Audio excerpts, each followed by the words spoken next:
Joined here with a Barton Hall. Ollie, how are you, mates? Hello, yeah, hot, Melting a very little hot, bit. sitting Yeah. outside, yeah. So, Not, so outside. So I apologise in advance if there's any background noise because we're at our space here, so there's other people about. But yeah, it's too hot to be inside somewhere where it's a bit more sound. So I'd rather a bit of background noise than seeing you melting.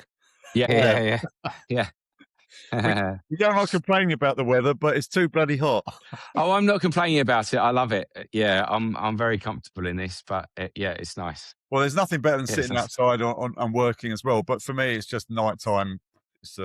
Yeah. It's a killer, isn't it? It's a bit of a killer. Killer, But there you go. killer. Before we know it, Pullman. So, Yeah.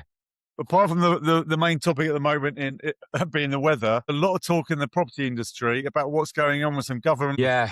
So, give us Yes. your sort of heads up on where you see things are right now, Ollie. I think it's a bit headline grabbing at the moment, to be honest. Something that the media will jump onto. We'll kind of re- read about this in the media. I think it's important to remember that this isn't coming to the end. So we're looking forward till 2029. So nothing's going to change now. So if you're thinking about buying a house now or selling your house now, very little is going to change in the coming week, months. And see what happens is, my view, not necessarily the best idea because I don't think it's going hugely helpful for either side, sellers or buyers. Other will speed up the process, and if you potentially speed up the process, you're going to wait.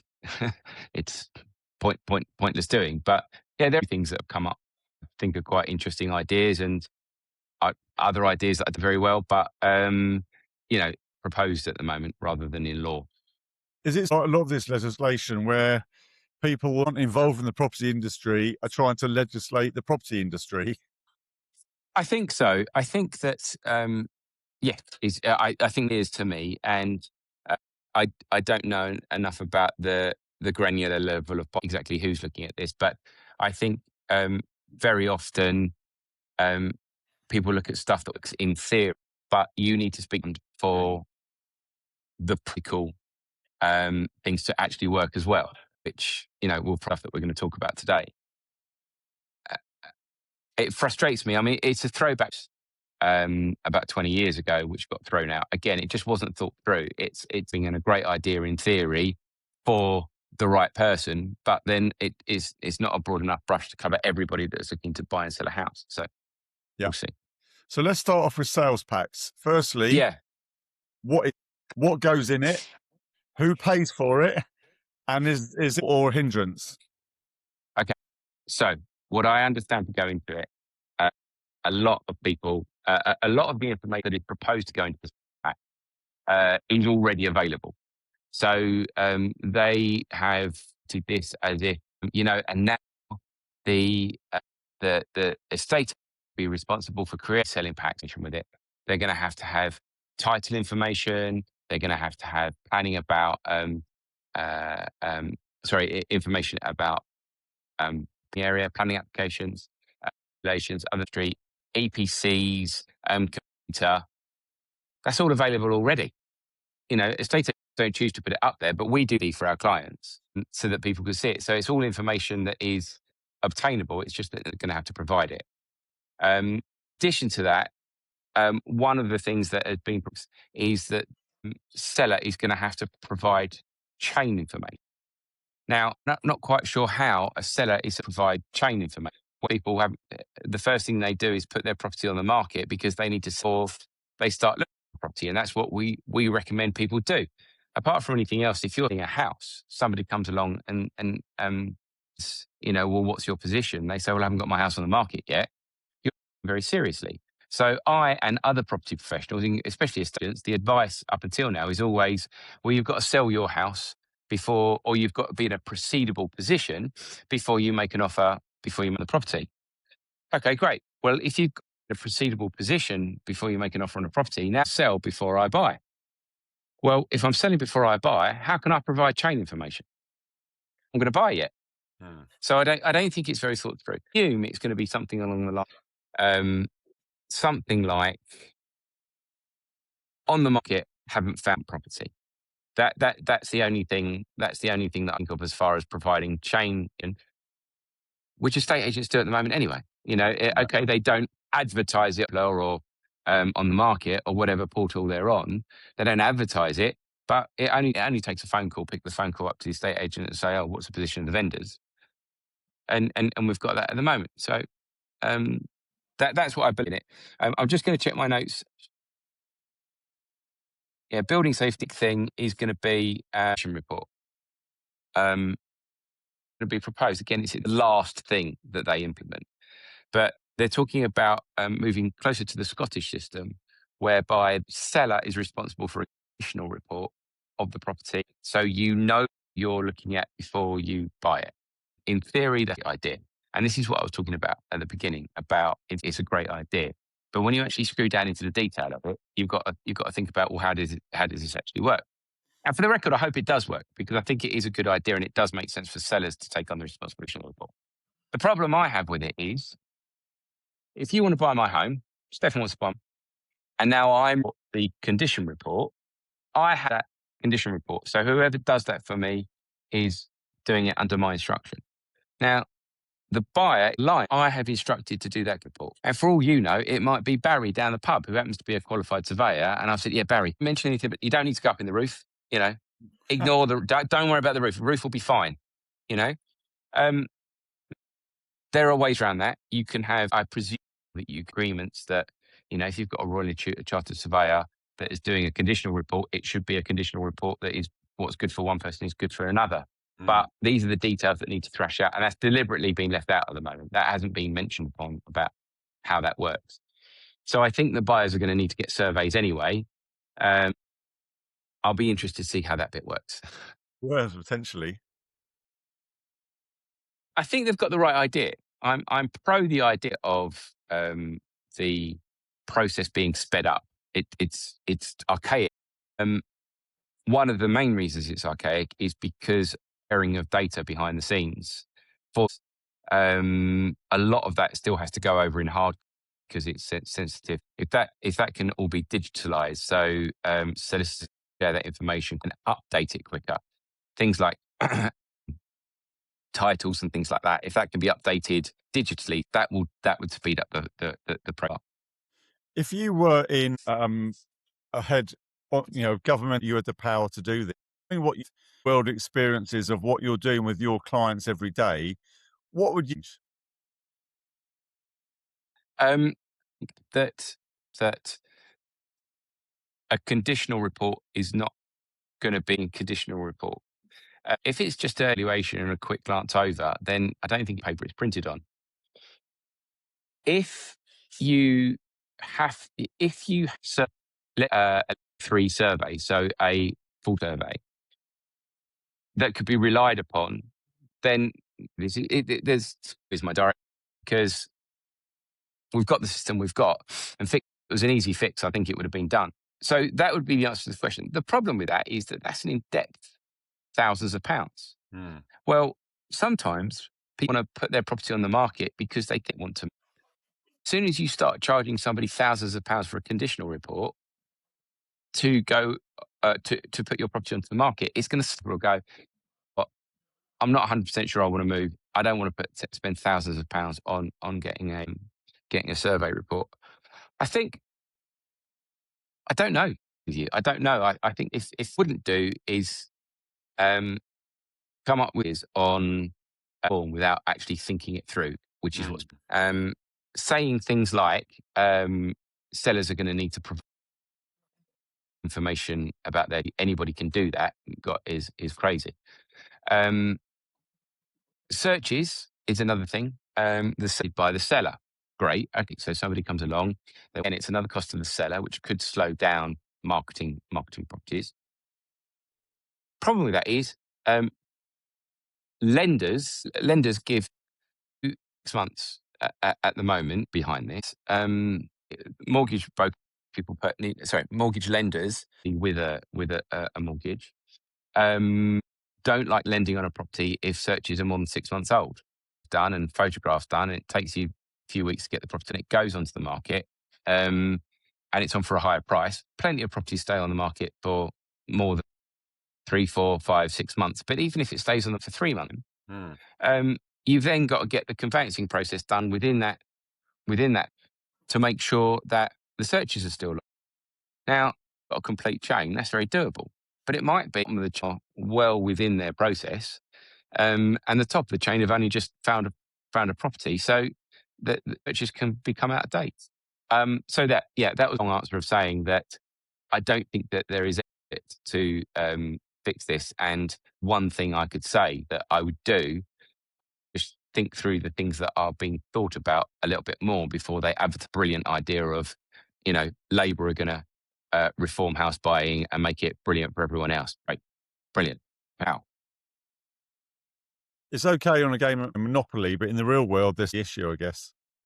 Yeah. And again, it goes back to a lot of things in government. And this is a criticism of a lot of have never lived in the real work and things like that, is that if you are lucky and be in a earning tax bracket, then issues in purchasing properties are very different to something at the lower end of the market. I would love to know the proportion of politicians that own a property. I don't think it'd be a very interesting thing to know. Or their main residence is a leasehold property, should we say? Because leasehold property or purchasing a leasehold property is different to purchasing a freehold property. And using leasehold data need to be presented. And I think that's that's a really good idea, because a short lease can cost tens of thousands of pounds to extend. You buy into a purchase going, 80 years on a lease, that sounds fine. I've been there for 5 years, so I've got 80 years left, no problem. But the formula changes of what a freeholder can charge for a lease extension at 80 years or less. And you get to 60 years or less, the property is unmortgageable. So that information up front, I'm very pro and behind. And getting the costing of what it costs to extend a lease is a really process. It's a case of ask the freeholder what they want for it. There is a complicated formula based on the length of the lease that's left. Has to get involved. A specialist surveyor has to get involved on extending that lease. And depending on how the lease is written, is depending on how much it would cost to extend the lease, depending on how many years are left on it. And the other thing about this is, I've got a few clients buying leases at the moment. Nobody wants to commit to that. So under the current process, solicitors and you're purchasing a leasehold property, and the sellers, their solicitors, and they're selling a property, and there is the buyer will ask their solicitor, well, what is it going to cost me to extend this lease? Says, well, I don't know, and I can't commit to that. I don't want to tell you a number because it's on our process to get a specific number. And if I tell you 10 grand to extend the lease, and it turns out only to be 5 grand, you might not have bought it based on information that I've given you, which is spurious. The flip is, if I, as the solicitor, tell you what it's going to cost you about 5 grand to extend the lease, you buy it, exchange and complete, and now the property's yours, and it turns out it's going to be 10 grand to it. Then their own solicitor's going to be in hot water because they're going to say, you told me 5 grand, and it's turned out it's going to cost 10 grand. So the solicitor commit to it, and the seller's solicitor won't commit to it for the same reason. So you will find plenty of buyers that are buying leasehold properties that need to extend the lease that don't know how much it's going to cost to extend it. And won't know. Very recently, thankfully the law's changed now, you had to have owned the property for 2 years before you were allowed to extend the lease. Right.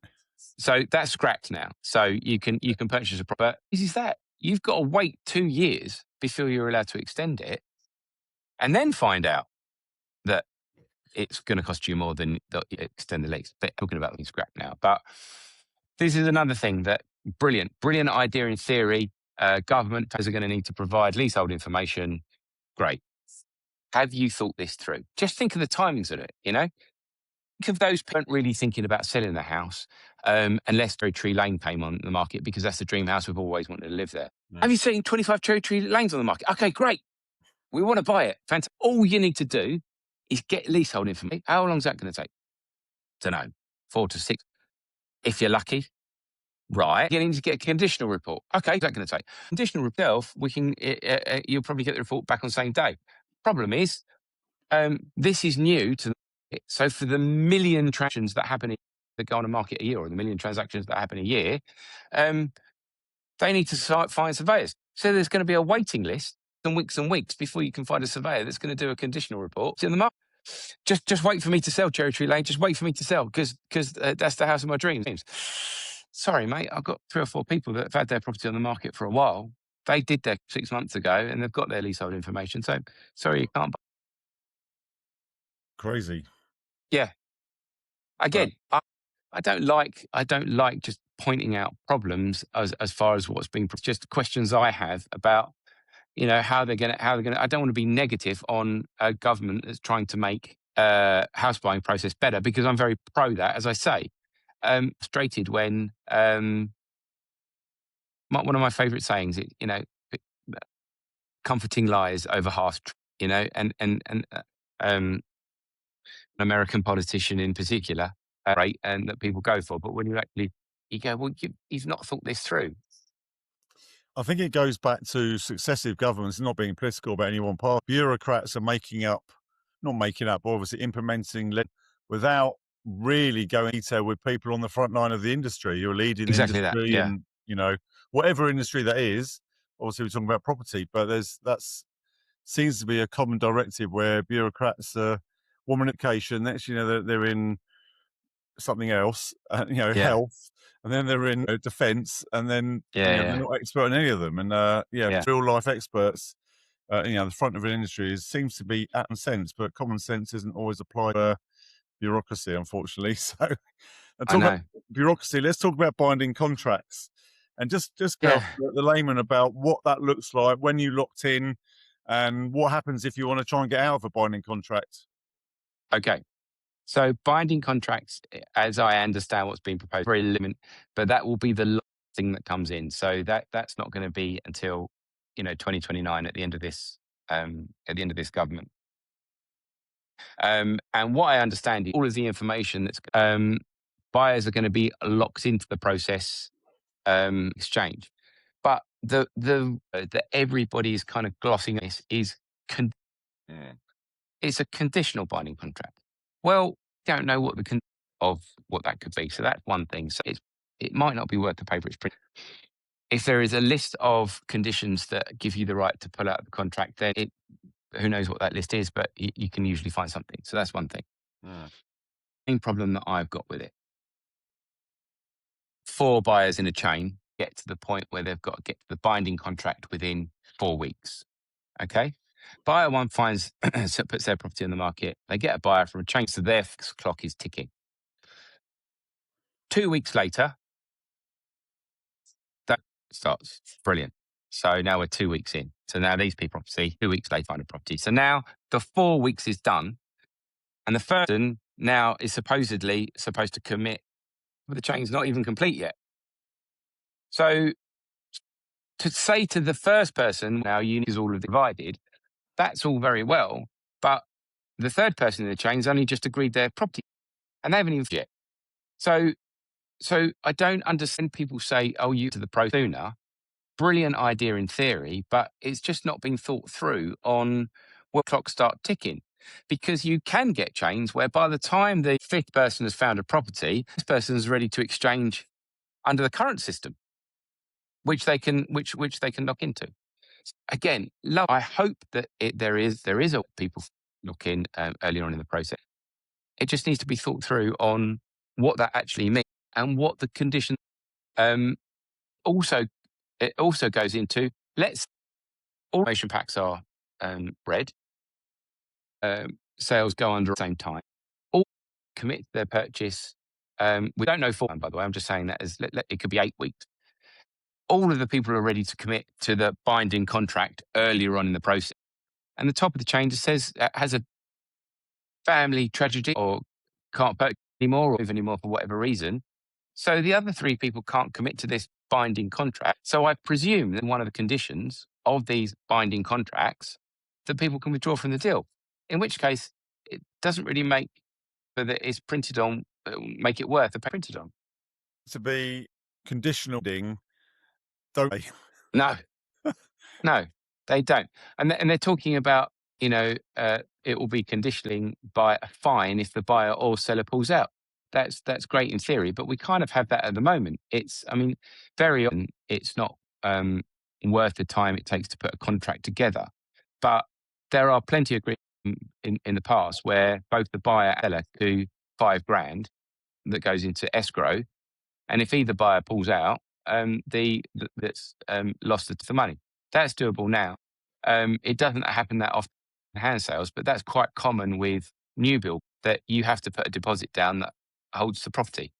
I mean, you can usually get that done, which is the story for another time. But theory of that is working today. Again, it only works to a point. What's a valid reason for this deal as you understand it? No. That we don't know yet. Yeah, it's all pure conjecture at the moment, but it's to be decided. So obviously in England, this to a system they've got in Yeah. Scotland. How are you seeing, and they're good and bad in doing that. I think that it's being proposed. Yeah, I think I'd edge closer towards that system. I don't understand the Scottish system. I've got no expertise in the Scottish. I'm not really in a position to comment on how close it will be. But what I do know is that this is going to be pushed closer to the Scottish system. It's not going to be the Scottish system, as I understand it, is that you put your property in the market in with offers in excess of. The buyers go along property, and you kind of get your solicitor the information pack and the survey provided. Then you start offering, and once an offer is agreed, you've effectively exchanged. That's as I understand it. All we know at the moment is we're edging closer to that, but going to be that. Right. It seems to me that lots of these, they're never reinventing the wheel. They're kind of finding some old legislation that they tried, or maybe they used, maybe they didn't use, and then kind of rehash it a bit, rebrand it, and then try and relaunch it like they've done it themselves. And that could apply to, firstly, the Scottish system, but also the home information pack system from how long ago? 20, Yeah, 15, yeah. 20 years ago? Are you Yeah, seeing that? I think so. Parties. I think what everybody can agree on is that the current system isn't brilliant. So that needs to change. But for the reasons that we've spoken about, changing it is difficult. If somebody had a good idea 20 years ago, in theory, but it didn't work, then people are looking at it as, well, why didn't it work? Rather than that was completely wrong. Because if it was a good idea back then, for whatever reasons it was deemed a good idea, there's probably some merit to it, but it just wasn't implicated. And you'd like to think that with is today that some of those hurdles could be proved upon, where maybe 20 years ago, another proposal that's coming with what I'm proposing is to assist with the conveyancing in order to process data. Again, I don't know what that's going to look like, but AI is here to stay, right? And it can do at a very, very high.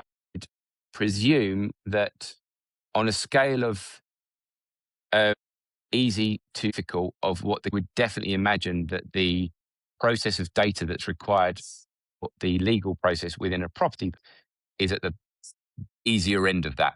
I'm not saying it's easy. I'm just saying AI is so incredible that Yeah. if I know we're not talking about quantum computing, but if looking at sort of quantum computers that nowadays can do which would have taken all of the in the world 10,000 years, just 2 years ago, Yeah. the technology is going, you'd have liked to have thought that, reading through some legal data and title information on property would be the easy thing for it to do.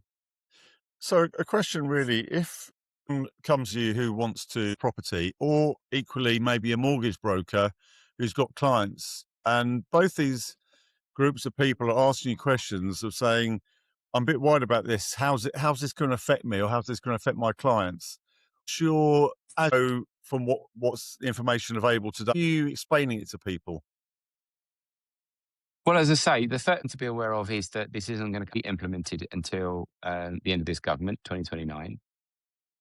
First thing that I think is going to happen, that 2027 are going to be held to a higher standard, probably need to be qualified before they go any further forward. Now, again, I don't know how that's going to look because, just part exam standard, and for 25 years that don't have it. I think that when the NAEA came in, that if you had a certain amount of longevity within the industry, you kind of got the title automatically, and new people into the in order to have NAEA after the National Association of Estate Agents letters name if you were marketing, you had to pass an exam. So whether don't know, but all we know at the moment is at the start of 2027, estate agents are going to be held to a standard, which means they're going to be more qualified than they are at the moment. In all, it's great. Now, the end of the government, as we've said, these binding contracts, we don't know what it looks like at the moment, but that's not until a few years away. But before that happens, the information packs be consolidated, and we need to understand what that is in order to be written. So that is what's going to happen over the next period of time. Those information packs that information is all available at the moment. It's not contagion. So at the moment, the binding contracts at the end in 3 years, 5 years time, that means, but most people are half years ahead to sell them. And so for now, I don't change anything. It will change that much when that time comes. But one thing, all governments have a history, and then it fizzles out or waters down throughout when it's absolutely implemented. So I think changing anything doing now, because this has come about, would be, and like anything like this, see it as it, let's get and work with it and see if we can make the process. So if you're a buyer, a seller, or even a state, who do you think has got to lose gain from this? It's a really good question. I think buyers will have the most to gain, say about 600. Time is money. So I think buyers and sellers, if the process the conveyancing process, which they have at the moment isn't so painful, would be great. And I definitely think it'll be useful for estate agents because they'll be able to get more deals through. They'll be able to get more deals through. If it doesn't change the rate at which, because the speed at which it is great. I think estate agents and mortgage brokers will benefit from that. That supply has to be there in order for that to be the case. And as we previously spoke about, if it's too expensive for people just to float their property on the market because they think they might want to sell, and then they would put it on the market. You see, the problem with that, it would vary. When I was an estate agent, say to people, look, if you're unsure whether you're not, put it on the market and you might be pleasantly surprised. Now that's a double, because very often people can put their property on the market and they're not serious about selling. They get an offer on it. They never find somewhere because they weren't serious about selling it in the first place. I get it. I get that the reform is to make sure that all house buyers are serious. But what you don't see is those people that estate agents have. Listen, if I understand that you might is worth about 500,000 on the market, and see if we can get 500,000, and we'll go for it. Cost you much other than EPC to stick the property on the market. You float the market, and 2 days later I come, Steph, we've had people offer the asking price. We're going to best and final bids. We had to best and final bid. Steph, everybody, that water slide you put in the garden, brilliant, and fantastic. I've got you an offer of 525. Now you and your wife, I know we weren't really thinking about selling. Property sold for 50 grand more than we thought, because we only thought it was for. Ollie stuck it for 500, and we would be tempted at selling it for 500. We've got 25 grand more than that, so we've got 50 grand more than we thought we were going to get for it. We can now have 5 Cherry Tree Lane that I've been dreaming about all this time. That is far less likely to happen if you've got ahead and spent a few £100, if not a few £1,000, on getting leasehold information, EPCs, which you still have to do, and conditional reports that presumably would have a shelf themselves. Yeah. It's not like conditional report now, because you might want to sell it. Well, you might get a hole in the roof in 5 years' time, and your conditional report needs to be done again. So I think it will be a benefit if we can get it right, because it would process, and therefore more units can be sold, as long as units do still come to the market. There's always an element of the market where people are selling, they haven't maybe got an awful lot of cash. Maybe the elder needs their property's gone up exponentially in the last 40 years, and they want to downsize to release that to retire. And also at the lower end of the scale, where people maybe aren't as particularly, quid, or have an awful lot of wealth. And this could, by saying, look, you need to have an X amount to spend before you even get your house on the market. It could, Exactly right. that could be okay for people with plenty of money, affluent areas, but this could be potentially damaging to the poor elements of society who need to sell. They're having to sell to capital that's tied up in their property, and they haven't got the money to spend out in the first place. It could be an egg for them. Absolutely spot on. I have met a lot of people in my career who property millionaires that don't have any, especially I worked in Islington when I was an estate agent. There are, and 50 years ago, maybe 60 years ago, not a very nice place. So there's lots of people that own their homes there that don't, and the houses are worth millions. And very often, the owners don't know that it's worth millions. And under the new system, they might never find. I sold a property once for a lovely lady who was in her 80s, as a postman. And I 50 years. And I said to, I wouldn't say her real name. Okay, I look around this property and give you an idea of what it's worth. What do you think it's worth? And she said, well, the reason I'm moving is because my family want me to go into a home. And by the way, she was living in one room in this house, in one room which was next to a bathroom downstairs. And she said, I said, it'd be worth, but I'd like to know first. And she said, well, unless I can sell it for 200,000, I can't the home that my family want me to go to because I'm going to move close. I can't afford to go into the home. So I said, all right, with a smile on my face, because I knew obviously roughly what it was worth before. So I went to look around the house and I came back down. I sat down with her and said, your house is worth 1.7 million. And she went, she said, I could probably, I said, yeah, Yeah. you could probably go on a cruise for the rest of Yeah. 5-star accommodation. And we did, and we sold it. And I sold it to, again, I won't say who, but I actually sold that to a celebrity for less than 1.7 million because the house needed more work than I realized, which is true of all estate agents. You know, estate agents don't go there and give a condition report. They go and they say what they see. And when an estate, it's a really important thing to remember. When an estate agent goes out and value a property, they go out and give a market appraisal. A surveyor does a valuation, an estate agent gives a market appraisal. And that's what it appraising the property based on what they think they should put it on the market for, based on selling it under the circumstances of the vendors. Usually that is to get as much money as possible. But in some cases, it's about selling it as possible, getting it off the market.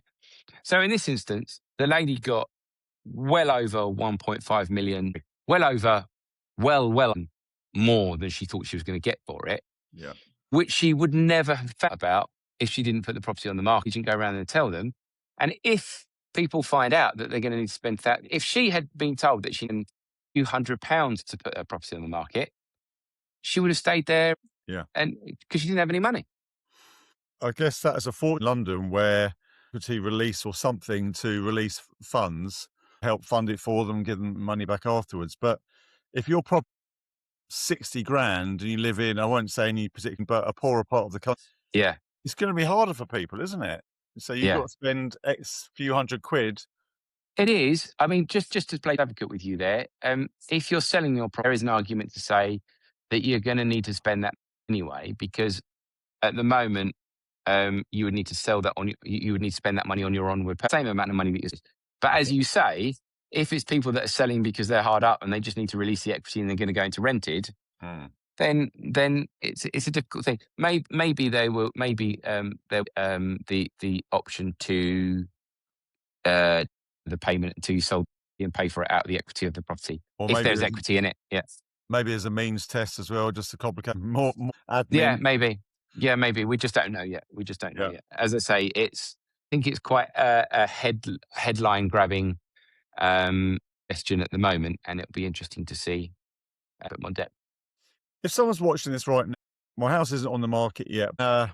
It's on the radar. We're doing it next year. Is there, are there things they should be doing now without jumping the gun and trying to predict exactly what legislation comes out? Are there sensible things that they could do now to start getting their ducks in a row? Yeah, speak to estate agents. Okay. It doesn't cost you to get any estate agents around. They will be delighted to come and give you a value. Tell the agents ahead of time that you're not thinking about putting the property on the market for a year. But we'd like to get your advice on this.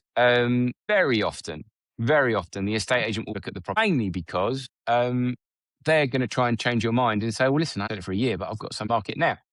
So if you get 3 estate agents around and they all give you a value now, that gives you an idea of what the property's worth now, and helps you look forward as to what to do.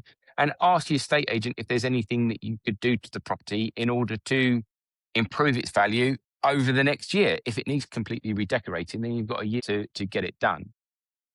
But the best tip that I can give anyone that is thinking of is ask the estate agent to do the details. If your house is already in a sellable, say to the estate agent, look, I'm choose get your choose the estate you want to go with. Fine. Well, let's get the brochure made up, the EPC done, get the details written, and it's the market, but have it sitting in the estate agent digital drawer. Used to be physical drawer many years ago, but digital drawer. Put it on file. You never know. You never know. You might have 25 Cherry Tree Lane.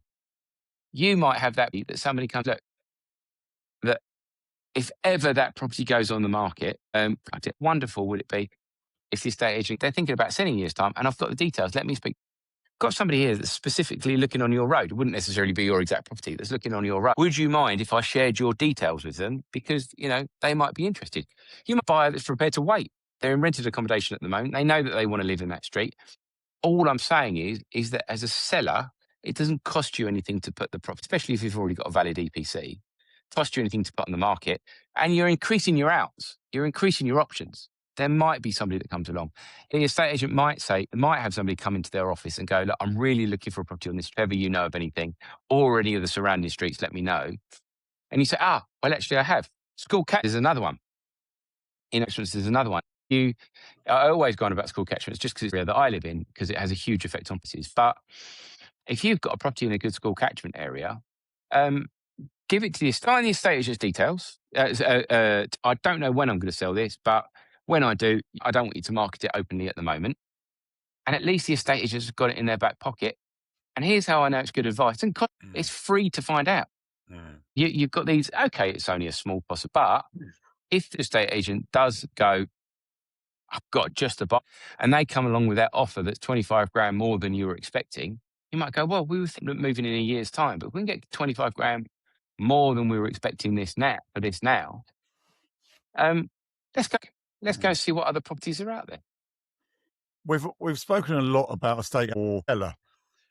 Does this change the ballpark a little? Get confused about someone's looking at a property and the estate agent could almost be advising them, because their obviously concern is selling the house.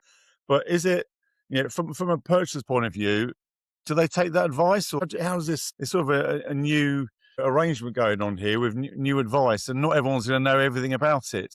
There's going to be a lot of advice flying around. Who do you believe? Who do you listen to as someone selling a house? Just ask you a question again, please, Steph. I don't really understand the question. Yeah, so about the estate agent's best is obviously to sell the house, so the vendor is there. But lots of buyers, particularly if they have stumbling blocks, are taking advice from the agent because the agent wants. Yeah, okay. Kind of new legislation. Who should people be listening to? Who's got the buyers? That's a great question. Who's got the buyer best interest at heart? That's a great question. And my answer to that, and that is follow he's paying the fee to that person. If you're a consultant, you are paying them in order to get you that's who you believe, that's who you listen to.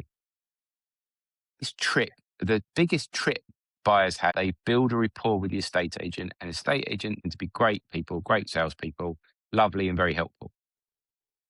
But who's paying that fee? The vendor is paying that fee. Estate agent is. So when people would say to me, Ollie, can you deal on this? We're trying to get as much money out of you as possible. And people, obviously, when I was an estate agent, a buying consultant now, but I do act for the buyer and get them a good deal. But when I was acting as an estate agent and people would ask me, Ollie, can you get us a good deal on this? I'd openly say, no, I'm going to try and get out of you as possible. And they'd go, oh, but you've been so helpful, but I'm working for the seller, and that's my job. And you need to know that, because hopefully in 5 years' time, when you come to sell your property, you'll remember, and I'll be acting for you, and I'll be standing in your what will be your living room, saying, no, I'm going to try and get as much money for the sellers of this as possible, because that's the system we've got at the moment. Maybe that's more honest than not everyone else in business is, Yeah, maybe. but that's a good thing. That's a good thing. Yeah, yeah. So you coach, I guess coach, is that the right phrase when you're consulting with your Yeah. clients? You're taking them through the process. Has this changed? Yeah, it will do. If it comes in, it will do. It will be pre-offer negotiation far more important if Mm, everything that's proposed comes through, and understanding the value of your offer to will be way, way more important. Because you get locked into a binding contract, there'll be much less opportunity for post-survey negotiation. mm, Currently, our clients that you make an offer and you can with your offer under the current system, because you're going to have an opportunity to look at that once you've got the survey back and the searches back and the areas back. At the moment, under our current system, you're offering blind. House looks nice to me, person. Fine, I'll pay 500 for it. You get a survey back. It says that there's a hole in the roof, front gate's broken, and there's damp in the kitchen. Well, we agreed £500,000 for it, but turns out all of these things are wrong with it. That's going to cost. We need to adjust that. That's the current system. But that information ahead of time. The property's listed for 500,000. So you're going to, at that stage, you're going to have to say, well, look, appreciate you've listed for 500,000, but I've been through your conditioning report. Looks like there's a hole in the roof, there's damp in the kitchen, and the front gate's broken. That's going to cost us X to fix. So how do you feel about an offer of 480? And you try and get it tied up. That's what's going to go on. Unfortunately, that's only one part of it. Huge part of value in many cases is timelines. And as we've already previously discussed, it doesn't system you bring until you know the complete chain, you don't know what the timeline is. So I'll give you a pull. I buy that house and I want to get it done in 8 weeks because it's costing me £5,000 a month. Okay, fine. Brilliant. Done. You agree 8 weeks because the chain takes too long. It takes 3 months longer. Well, that's 50 buyer has had to help just because of the timeline. So, well, listen, we agreed to purchase weeks. We're 3 months past that. It's cost us £15,000 over that period of time that we weren't expecting because we've had to chuck that in. We haven't got the money anymore. So we agreed to buy it at 500. Now we want to buy it at 4. Now, whether that's fair or not, whether you agree with it, disagree with it, whether you see it as gazundering, whether it's right, whether it should happen, or whether you're going to put a stop to it, all of those things are up for discussion. But the reality of it is in the value of the proposition that you agreed in the first. So that has to have a negotiation. Now that won't change, and maybe that will be part of track that people will have to tie into. But again, it remains to be seen. Are you aware of any timescales on this in terms of updates? When are we due any announcements on progress on this, and when do you expect this to be implemented? As I understand it, late 2026 there'll be a guidance to improving listings for estate agents. Right.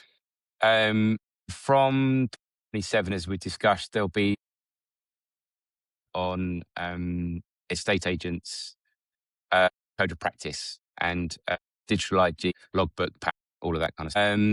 And then by 2028, local. But local land charges move to HM Land Street Centre Register. So I think that's that 28. The digital information that the solicitors can look at will be easier to access. And then once that is confirmed in the sales, which hopefully be by the end of 2029, but watch this space. Yeah. So I've got a feeling we'll be discussing this a few more times yet to be implemented. I think so, yeah. And as I say, I want to be positive about change because I think it's a good thing. I just find it frustrating when it doesn't appear to be thought through.